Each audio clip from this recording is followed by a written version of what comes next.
Wir sind heute in Florianopolis und ich möchte euch gerne unsere Nachbarschaft zeigen.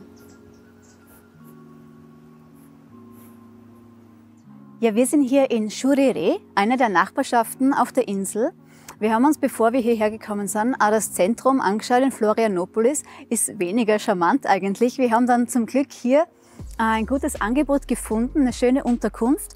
Und jetzt in der Nebensaison gibt es sogar ziemlich gute Preise, auch für unser Budget, für 33 € pro Nacht. Man kriegt hier wunderschöne Unterkünfte und es ist in der Nebensaison auch sehr wenig los.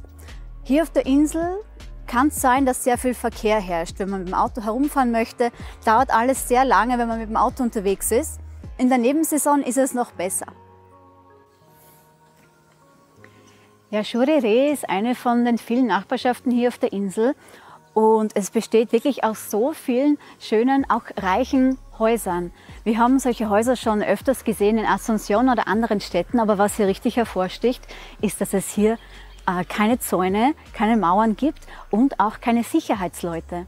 Es ist alles offen und es ist alles total ruhig. Wenn man sich aber genauer umsieht, und vielleicht sehen wir das bald, es ist hier alles videoüberwacht. Also man sieht hier, wenn man sich umsieht, viele Kameras und ab und zu auch Säulen mit Polizeikameras, die auch mit Intercom verbunden sind. Die sind oft aufgestellt bei Kreuzungen, wo es vielleicht zu Verkehrsdelikten kommt oder wo vielleicht illegal was verkauft werden sollte auf der Straße. Man sieht davon hier aber wirklich nichts. Der Verkehr ist relativ anständig, sage ich mal, und man beobachtet überhaupt keine ungewöhnlichen Dinge. Wir sind hier jetzt natürlich in einer sehr netten Nachbarschaft in Shurere. Es gibt es noch andere wie Canasveras zum Beispiel oder dann den ganzen Süden der Insel, der auch ganz anders ist. Wir haben uns das mit dem Auto angesehen.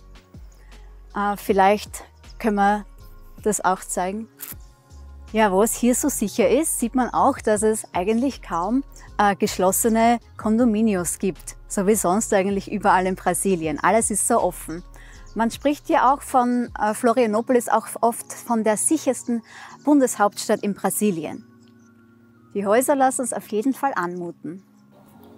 Jetzt hier in der Nebensaison sieht man, dass die meisten Häuser eigentlich leer sind. Wir haben gehört, dass sich dann zwischen Dezember und März in der Hochsaison hier viele Gäste einmieten und dass auch viel mehr los ist auf der ganzen Insel. Mehr Verkehr, höhere Preise. Also da haben wir jetzt wirklich Glück gehabt, dass wir in der Nebensaison hier sind, da wir in einer schönen Gegend auch sehr günstig wohnen können. Ja, Florianopolis ist sehr grün, was uns sehr gut gefällt hier. Die ganze Insel, wir waren mit dem Auto auf der Südspitze der Insel oder so weit, wie man halt hinkommt. Und es war wirklich wunderschön. Es ist ganz anders als hier oben. Hier oben ist alles mit sehr guter Infrastruktur versehen. Und je weiter man in den Süden kommt von Florianopolis, desto mehr Grün gibt es einfach. Und es sieht tropischer aus. Hier sieht man wieder die leeren Parkplätze, die wahrscheinlich in der Hauptsaison ganz anders ausschauen. Ja, wenn man hier so die Autos stehen sieht, die meisten Autos stehen hier alle auf der Straße, auch wenn Lamborghini, Porsche oder sonst was. Da denke ich mir dann, ja, warum suchen wir immer Unterkünfte mit sicherem Parken für unseren 26 Jahre alten Toyota? Aber anscheinend scheint hier nichts zu passieren.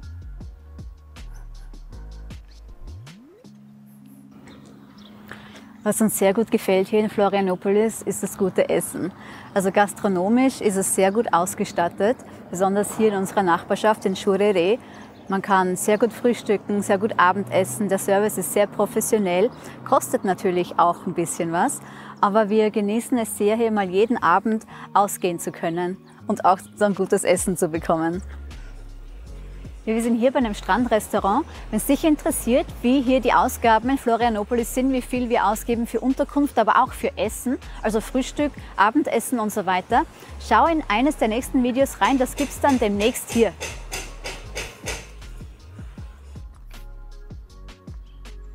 Ja, mir kommt vor, dass es hier eigentlich nicht mehr so viele einheimische Menschen gibt. Es gibt schon viele Brasilianer, aber die kommen meistens auch von woanders her, aus Sao Paulo oder so. Und natürlich, wofür Florianópolis bekannt ist, sind die ganzen digitalen Nomaden. Viele, die einfach das gute Essen, die gute Infrastruktur, das schöne Wohnen und das schnelle Internet schätzen, kommen hierher. Man sieht sie oft in Cafés sitzen. Davon gibt es hier in Florianópolis jede Menge. Ja, viele Leute vergleichen Florianópolis auch mit Destinationen wie Bali, wo ja auch viele digitale Nomaden angezogen werden, die hierher kommen wegen schnellen Internet, schönen Unterkünften, gutes Essen, Kryptoszene. Das sind alles so Dinge, die auf jeden Fall vergleichbar sind. Wo ich glaube, dass es vielleicht doch noch ein Riesenunterschied ist, Florianópolis gegen Bali, ist, dass Florianópolis einfach für reichere Leute kreiert wurde, reichere Brasilianer. Bali hingegen ist ja dafür bekannt für Backpacker aus Australien und das hat sich erst so mit der Zeit entwickelt. Also ich glaube, das ist schon noch ein Riesenunterschied, auch wenn die Leute, die hierher kommen, auch manchmal gern nach Bali gehen. Ja, viele dieser Häuser hier stehen zu Verkauf oder auf jeden Fall auch zur Vermietung, besonders in der Hauptsaison. Ich habe mich bei ein paar Häusern informiert über den Preis und die sind schon ordentlich. Also im Zentrum von Florianópolis gibt es noch die günstigsten Immobilien. Habe ich gesehen, 150.000 € für 3-4 Schlafzimmer. Ist aber dann natürlich nicht in so einer schönen Gegend mit nahe am Meer. Hier in Jurerê habe ich von 2 Immobilien jetzt erfahren, beide mit 5 Schlafzimmern. Sehr schön, sehr luxuriös, zwischen 800.000 € und 1,3 Millionen. Sind aber vollkommen ausgestattet und funktionsbereit. Ja, diese Luxusimmobilie hier gibt es momentan für 4,95 Millionen Reais. Das sind 830.000 €, hat 5 Schlafzimmer, 5 Suites, das heißt Schlafzimmer mit Bad, viel Gemeinschaftsbereich und einen kleinen Garten. Die Gärten von diesen Häusern hier von allen sind immer relativ klein. Hier drüben um die Ecke haben wir auch ein anderes Haus gesehen, was schon für einen größeren Preis auf dem Markt ist, nämlich für 1,3 Millionen. Vielleicht schauen wir es uns an.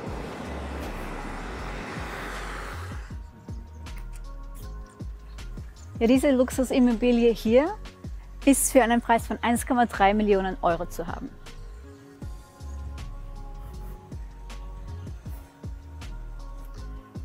Ja, das Schöne auch an Jurerê ist, dass man gleich hier am Meer ist. Viele Leute nennen die Strände von Florianópolis auch die schönsten von Brasilien.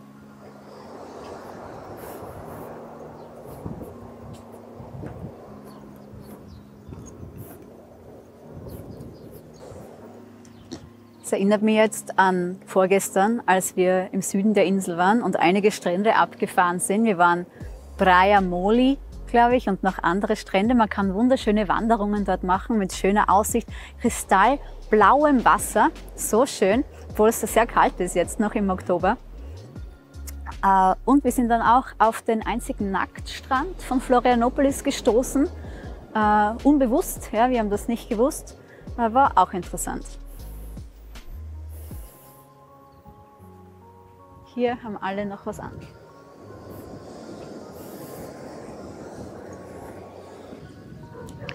Ja, wir sind jetzt hier eine Woche in Florianópolis und es ist wirklich sehr, sehr schön, muss man sagen. Ich finde, wir haben Glück gehabt, dass wir in der Nebensaison hier sind, weil wir jetzt auch eine schöne Unterkunft für gutes Geld gefunden haben, was sonst wohl nicht immer der Fall ist. Dann gibt es noch den Verkehr, der jetzt in der Nebensaison nicht so schlimm ist.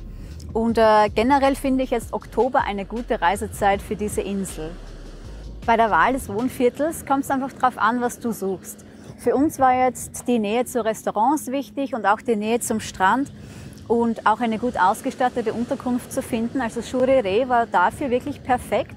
Wir haben uns kurz Canas Veras angesehen. War auch okay, war alles ein bisschen enger zusammen, ist mir vorgekommen, aber ist auch schön. Und sonst der Süden der Insel ist vielleicht für längere Aufenthalte ganz nett.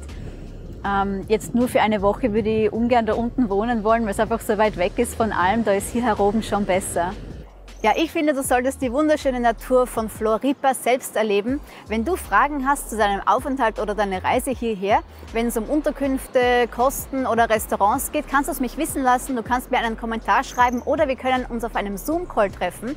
Verpasse auf jeden Fall nicht die nächste Destination. Es geht nämlich ab jetzt weiter nach Blumenau, die deutsche Kolonie im Süden Brasiliens. Dort werden wir das Oktoberfest besuchen und ich hoffe, ich werde Zeit haben, davon zu berichten und wir werden dort nicht mit anderen Sachen beschäftigt sein. Also wir sehen uns da.